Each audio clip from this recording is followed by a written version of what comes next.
Shalom Uvracha. The sin of the spies, the Chet HaMeraglim, was not a sin of the spies alone.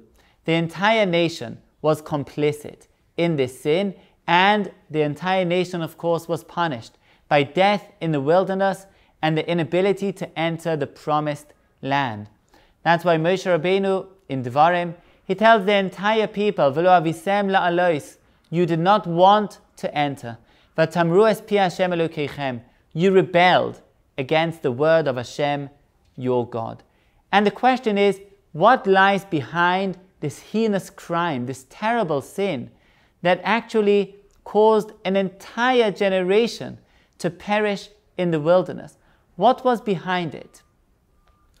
Says the Chafetz Chaim in part 2 of Shmiras Haloshain in chapter 19. He speaks about the Meraglim themselves, and he says the Meraglim had a problem. They didn't believe in themselves.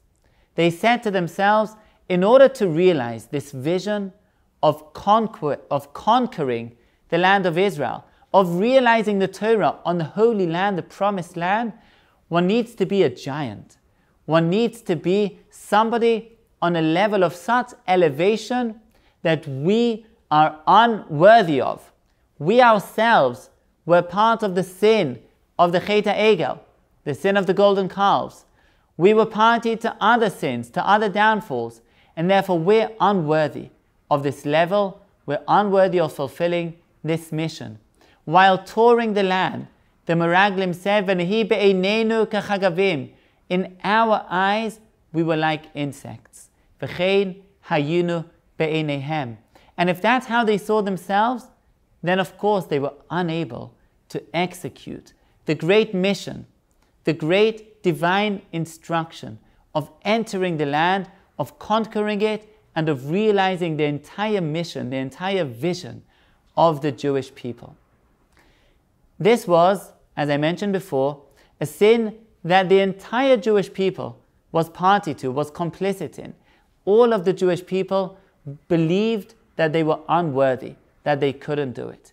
And yet we find in Tehillim, how does the Torah, how does the Pasuk describe the sin? Says the Pasuk in Tehillim, Vaymasu be'eretz chemda.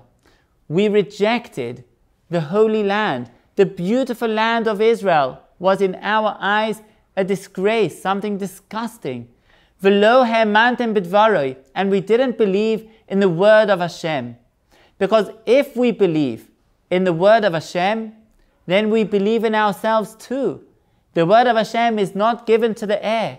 It's not given to some empty space. It's given to us.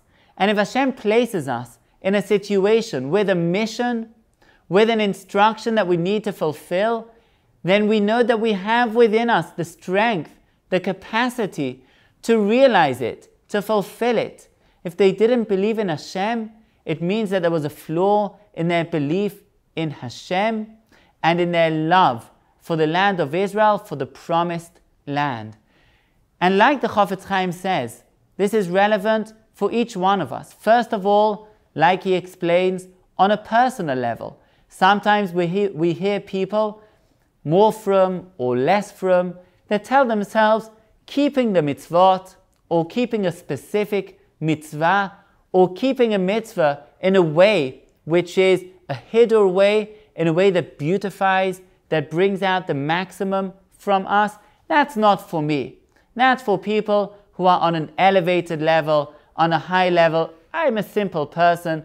I can't keep the mitzvot, or at least I can't fully keep the mitzvot. That's for people on a special level. And says the Chafetz Chaim, this can be the root of all sin. If Hashem gives us the mitzvot, the mitzvahs, then we need to believe in ourselves that we're able to do them. That's on a personal level. But I think the same is true also on a communal level, even on a national level. Sometimes one receives the impression that the Frum community, specifically in Eretz Israel, doesn't believe in itself, in its ability to lead, in its ability to bring Torah to every corner, to every level of Eretz Israel, of the state of Israel, its mechanisms, its different branches of the establishment in Israel. we say, you know what? To lead the country, we'll leave to those who are non-observant, those who don't live the relationship with Hashem in all their ways. They'll lead the country, and we'll try to bring in some Yiddishkeit here or there.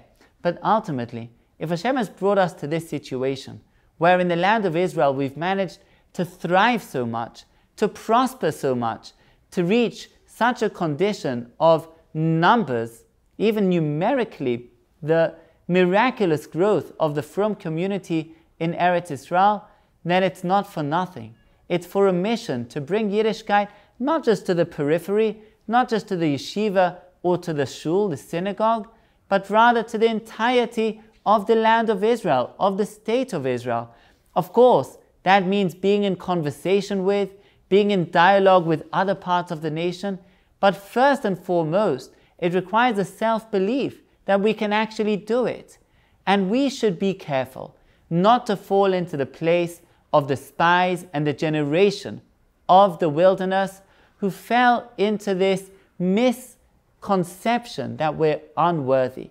If we're here and Hashem has given us this privilege, then it means that we're worthy.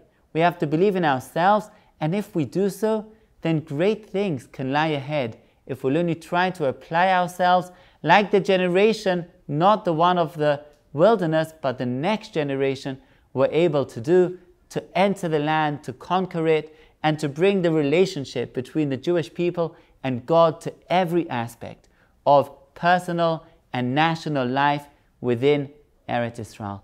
We should all have a wonderful Shabbos.